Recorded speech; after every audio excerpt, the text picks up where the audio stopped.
สบายดีจ้ะพี่น้องสวัสดีที่กลางแม่น้ำโขงกับบ่าวปีศาจกำลังมาไหลมองกันตั้งแต่6 โมงเช้าพี่น้องตื่นตี 5มา6 โมงเช้าเพื่อนก็แก๊กเอากับข้าวมากินด้วยนะคะเพราะต้องอยู่ทั้งวันนี่อยู่บนมือเอาข้าวมานำจ้ะมีมะม่วงสวยๆม่วงเก็บได้ทาดีแหละจ้า มะม่วงแก้วแก้มแดงขนาดสมซึ่งมะม่วงแก้วมะม่วงแก้วแก้มมันจะแดง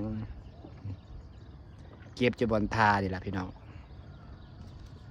เก็บจุดท่าลงมาบรรยากาศดีเด้เราดีแต่มันยัง6 โมงเช้าอยู่ช่วงนี้ตื่นตี 5ทุกวันนะคะนี่จ้ะข่าวเพื่อนอีกทีกันบ่าย 3บ่าย 4ไปเลาะหาเห็ดเลาะหาหน่อไม้เลาะหาปูเลาะหาปลาจ้านี่จ้ะกำลังเริ่มไหลมอง6มองไงพันได้ไหลมึงเศร้าไหลได้หรอมองไงนะฮะมาถือบ่ยังไม่ได้ไหลจักลองหักเฮือได้หลายเจ้าเขาได้ปลาบ่เจ้าเขาเจ้าลังออกมาเซลแล้วพี่น้องเอากระยอนมองพกลงไปก่อนนะคะเดี๋ยวค่อยไปไหลมองใหญ่ดูวิธีการไหลมองจ้าพี่น้องหลังจากที่เอามองอย่างลงไปในน้ำแล้วก็สินั่งไหลไปเรื่อยๆประมาณ1 ชั่วโมงพี่น้อง1 ชั่วโมงถึง1 ชั่วโมงถึง1 ชั่วโมงครึ่งหรือว่าครึ่งชั่วโมงมันคือพันกันนั่นแหละ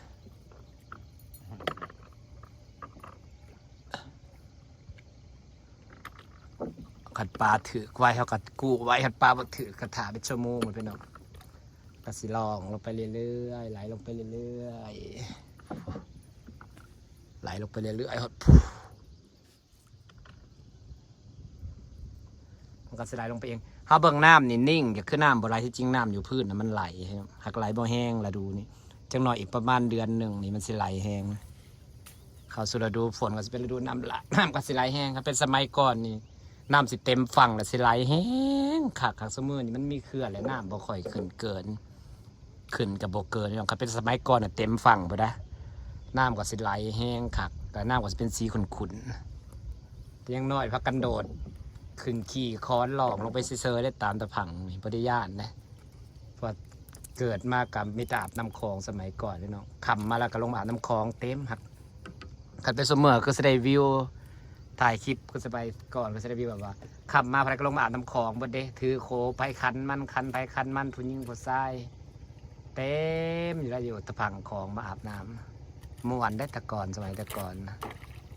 เดี๋ยวนี้เนี่ยพายกระบอกลงมาใกล้คลองสนักพายกระยานตอนเป็นสมัยใหม่มันชินกับสมัยใหม่เลยเด้กำลังกูมองจากพี่น้องน้ำก็เป็นลายๆวะฝนจิตตกปะวะนี่น้ำเป็นคลื่นลายๆเนี่ยคลื่นน้ำงามๆพี่น้องเป็นคลื่นลายๆงามๆประเป็นคลื่นแบบจ้ะปลาปะคือรุ่น รุ่นปลาถือคือคืนน้ำจะเป็นลายๆงามคือส่วนปุ๊บมารุ่นพี่น้องสิถือป่าป่ะ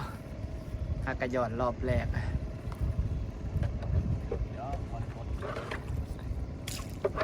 โล่แหละหลายบ่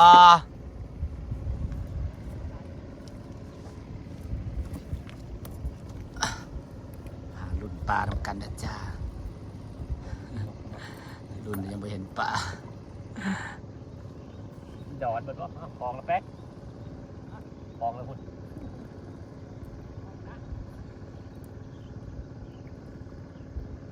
โตตีงลายอยู่ด้วยดึกอยู่โตที่รับลายอยู่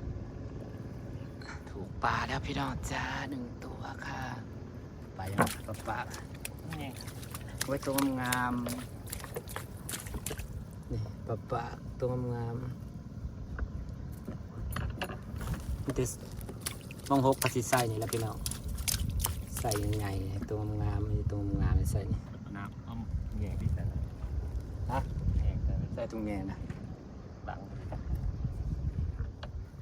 ถูกปลาแล้วจ้า ปะยาง โอ้ยปลายางได้ปลายางแล้วเว้ยได้ปลายางหนึ่งตัว ปะยางก็ถือแต๊ะ ได้ปลายาง ปะยาง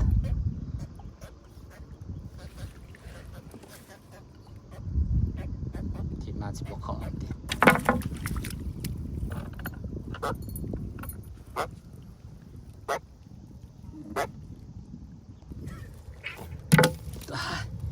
จะโตแล้วนี่ได้4 ตัวแล้วจ้า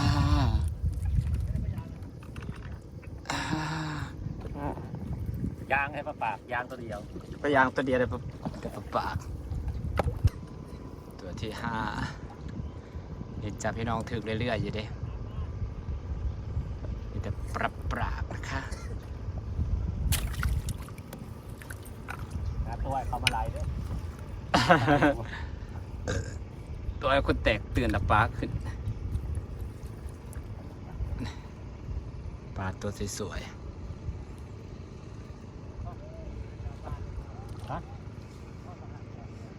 ของเลยกูดึงฟ้ามนดึงแห้งเดี๋ยวเราไม่ได้ของกันอยู่เนาะ ๆมันของมันคือมันรุบลับอยู่ถือปลาได้ขัดของ ปะยางตี ว้าได้ปลายางอีกแล้วโอ้ยทิพของตัวงามๆในปลาเนี่ยนะมันคือห้องปุ๊บขันปลายางขึ้นมามันเสียห้องเสียงดังปลายางขึ้นนะไล่กลางคืนแต่สิได้เนาะทำให้ลงกลางคืนที่เราจ่านี่ตัวสวยๆมันเลยค่ะ เนี่ยเขาปล่อยลง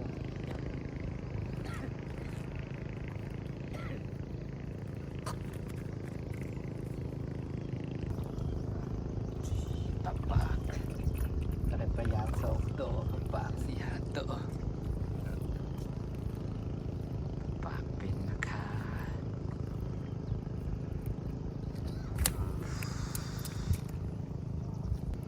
ตัวที่เท่าไหร่เลยเนี่ยติดเรื่อยๆอยู่เนาะปลาได้ถึงเรื่อยๆเดี๋ยวพี่น้องนี่ตัวใหญ่ แล้วจะสี่ว่ายเนาะ ๆพอดีงาม ชุดแล้ว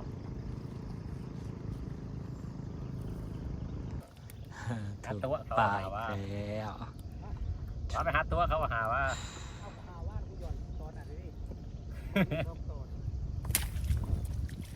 ตอนนี้ได้จ้ะ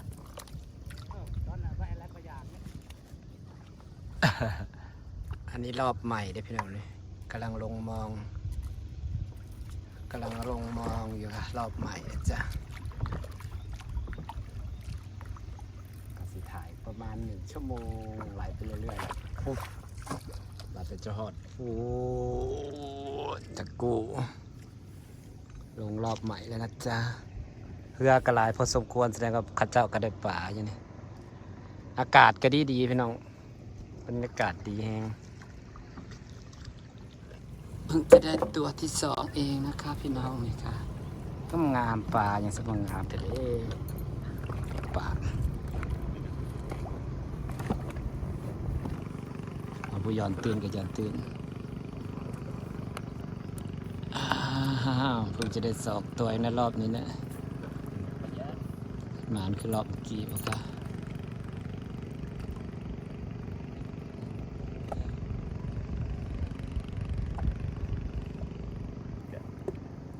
ว้าถือครับพี่น้องคือบทถือพุดปุ่มคือปีแล้วเนี่ยวะเรียบอะไรมองปัสสีแคมไอ้พอดีเนาะแคมไอ้บ้านน่ะนะพวกแคมบรรณสิดาประมาณบ่วะพี่แล้วเขาไปมานอยู่แคมบรรณสิดา ปีนี้8 ปีแล้ว พี่แล้วไปหลายอยู่ติดบรรณสิดาพี่น้องครับปัสสีรอบละ30-40 ตัว ปีนี้มันมีไป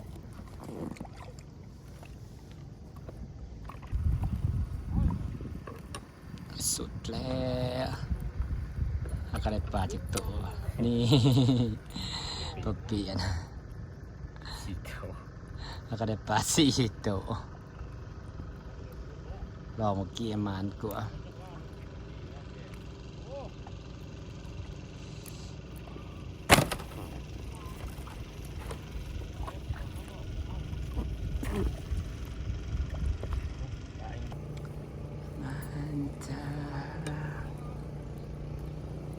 ลุ่นปลาพี่ดอกนี้2 ตัวติดกัน2 ตัวติดกันจ้า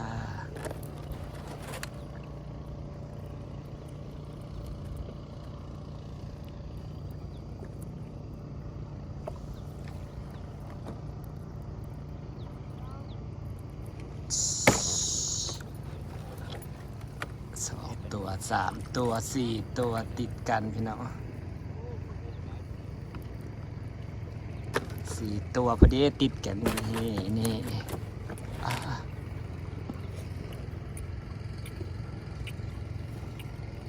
แต่ปากตัวสวยๆพร้อมเด็ดจ้าไปอ่ะ หวานเนาะ กระเป๋าบานหน่อย แล้วมาถึงมอง เราไปทิมลงหมองทิมลงหนองมันสิใหญ่ปะวะใหญ่ได้พวกปลาโจกยังไงปลาในเอาไปลงโตซับนี่แต่ตอนน่ะตื้อเตะตึกได้นะอ้วนตัว มีหัว ปลาไอ้มันไข่บอกปล่อยลงคืนมันสิไข่ปะวะ ยังไปถึงมอง ปล่อยลงไปยังคือกินนี่ปลาบานหน่อยพี่น้อง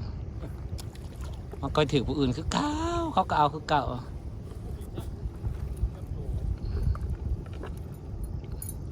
ลูก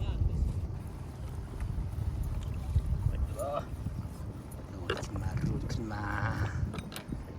ปลาสักตัว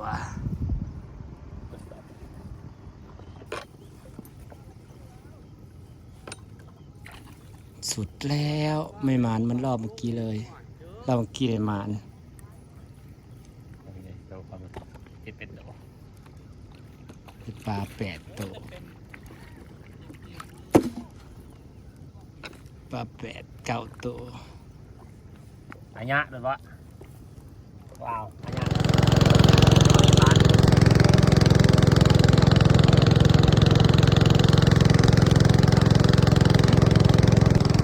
กระยักทา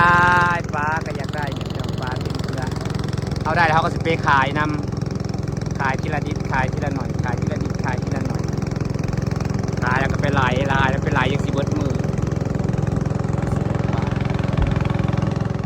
ดูปลากระจายกี่ตัว4 ตัว3 ตัวบอลเดียวนี่ตัวงามๆแล้วนี่ปอนลงเลยนี่โอ้ยตัวสวยๆปลามึง6นี่งามไปดีนะตัวงามๆถือปลาหมานปลาเด้อจ้า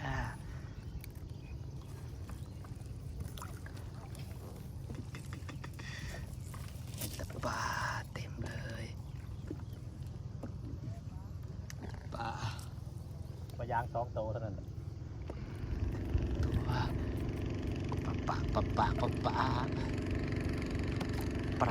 าเป็น ภาษาอีผมมีเนาะ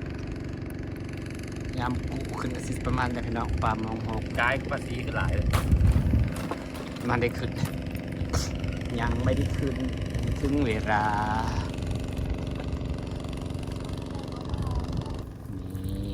ปากมาอีกแล้วสวยๆนะคะนี่ค่ะ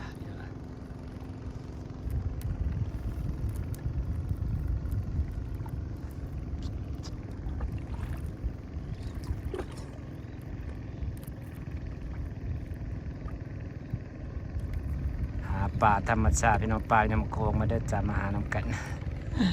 หมานอยู่ถือเรื่อยๆอยู่ดิตัวใหญ่ๆงามๆมีแต่ตัวสวยๆข้าเจ้าไหลเต็มอยู่พี่น้องนะคะนี่ตัวสวยๆมันในป่า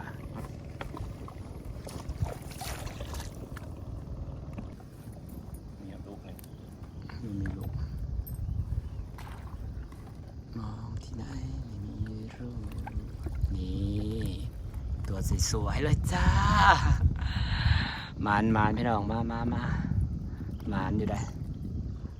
เรือยาบ่สุดเลย เข้าเปิด เดือดสองปอกก็สุดเลย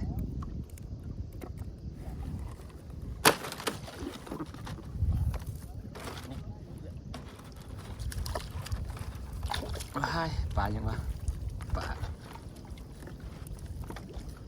ปลากเขาจะได้ปลาหยางอะไรปลามีตัวงามๆนะปลา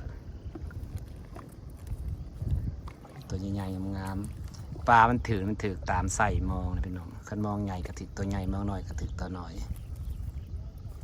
คันด่างเจ้าตามขนาดของด่าง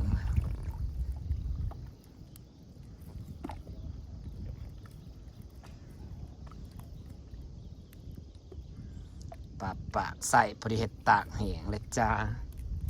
ตัวใหญ่ๆ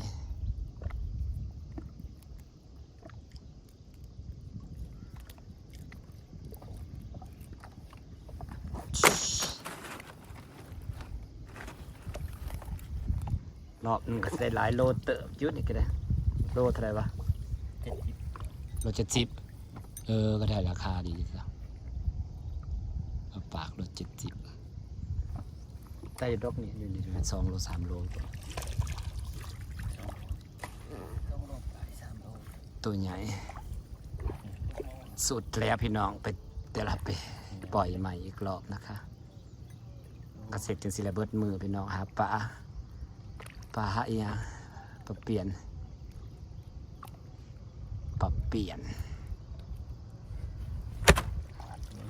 ถ่ายสุดแล้วจ้ายังถือจะได้จ้านี่ค่ะมาสุดท้ายเลยถ่ายสุดตัวงามๆยังถืออีกปะเปิดแล้วสดแล้วตัวสวยๆทั้งนั้นมาดูปลาหลองแหลกหลองเดียวได้จักตัว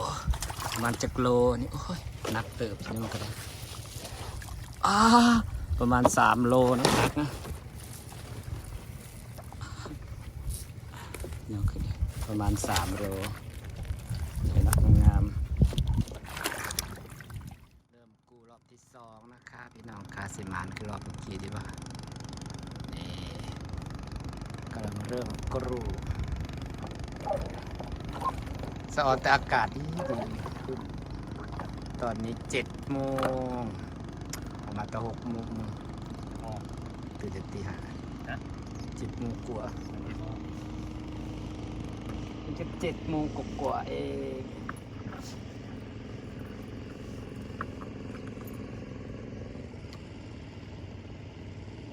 ตื่นตี 5มาลงมา6 โมงตื่นตี 5เสมอจ้าพี่น้องจ้าช่วงนี้ช่วงหากินจังหน่อยกระรงนานะคะป่าปีซากำลังกูมอง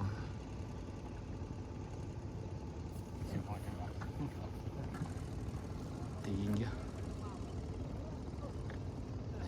ได้ปลาไม่เห็นปลาเลยปลาอย่างปลาถึงแล้ว1 ตัวจ้าพี่น้องจ้าเอาถุงแยงมาใส่กันเด้อ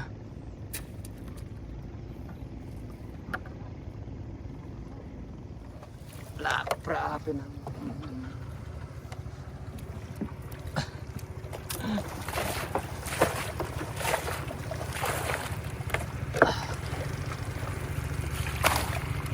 หลายเติบเลยนะรอบ3แล้วจ้าพี่น้องรอบที่ 3รอบที่ 3ที่เอามองขึ้นแต่ถืออยู่ติงอยู่ โคตรดีต้อง ใส่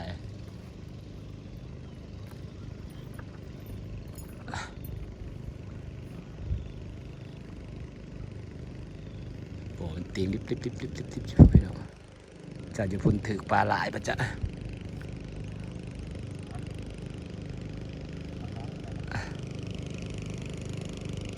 เอาถุงแงงก่อนนะคะ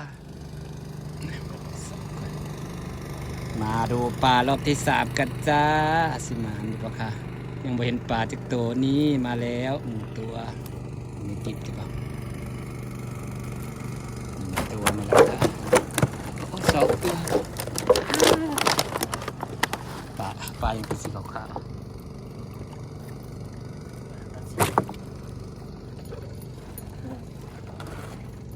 ๆหอดชีดินเสยแบบนี้นะจักเม็ดอัปปอนลงไปหอดชีดินนี่นะ 7-8 เมตร 7-8 เม็ด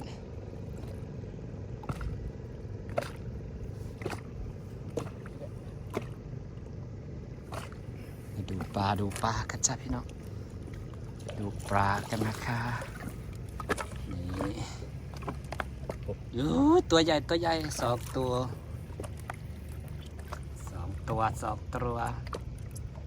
หมาอยู่เด็กพี่น้องหมาอยู่เด็ก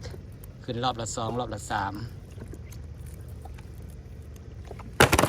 ปุ่มใหญ่อุ้ยตัวนี้ใหญ่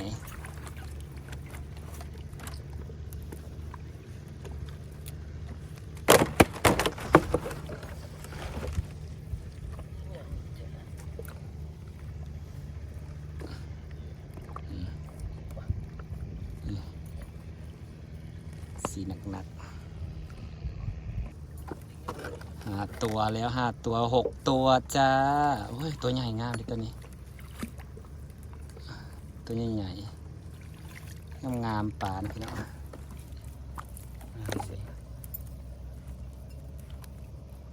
6 ตัวแล้วนะคะตัวใหญ่ๆสวยๆทั้งนั้นเลยมาไหลมองน้ำกันได้จ้าพี่น้อง3ลองสิปลาหลายโลตัวกันเลยข่อยย่อไปยักขึ้นแล้วข่อยย่อไปยักขึ้นแล้วปลากำลังงาม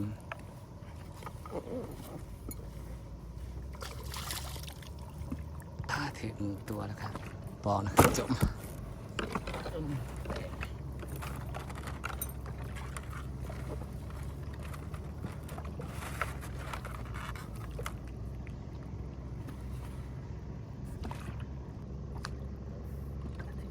สีหนักกว่า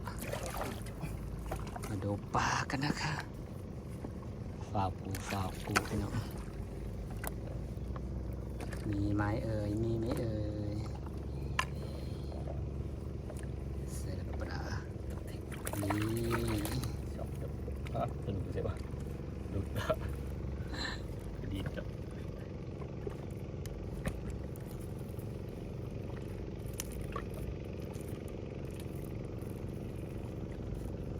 เจ็บตัวการเด็ดปลดเรื่อยๆอยู่ดิเห็นกันดูตรงงาม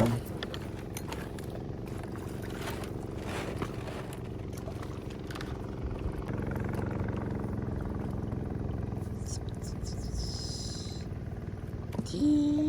ตัวสวยๆจ้า7-8 ตัวแล้วนะคะ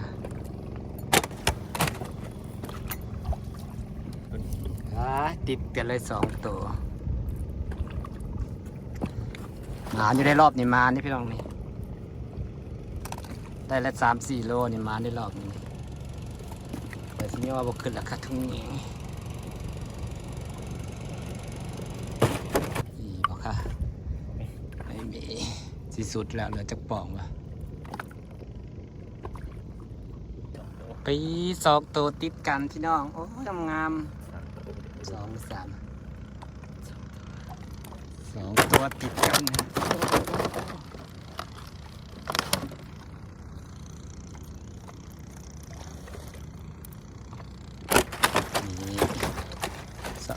สวยๆเลยจ้ะ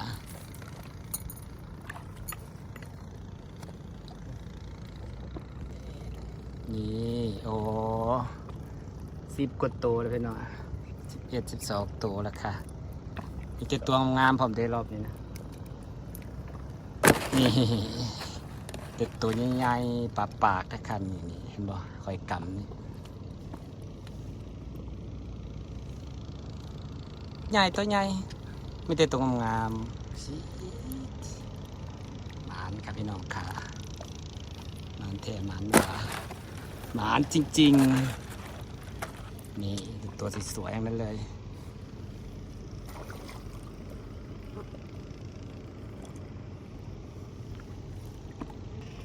ปลาสีปะถือปลาสีแล้วพี่น้องได้ปลาสีแล้วตัวหนึ่งปลาเสียบแล้วจาก2 ตัว 3 ตัวพอดีก้อยพอดีจำเลยอยากกินจำปลาดิเลยไม่ได้กินจำปลาโดนเลยอยากกินจำปลาปลาปากกับจำเสียบเลยนี่ปลาสีงามๆพี่น้องขอจาก3-4 ตัวดิจำนี้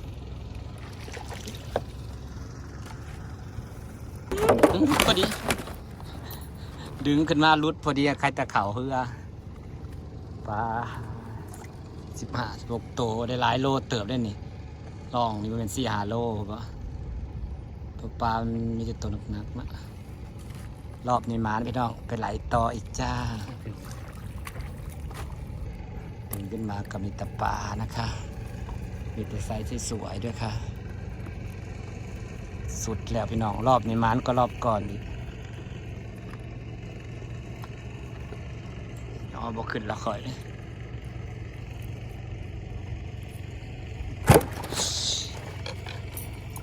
สุดท้ายและท้ายสุด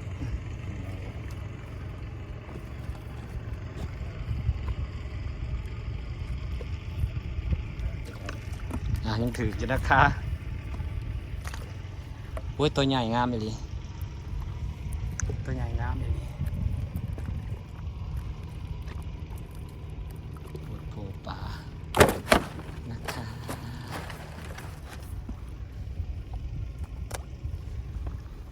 สุดแล้วพี่น้องปลา3 รอบ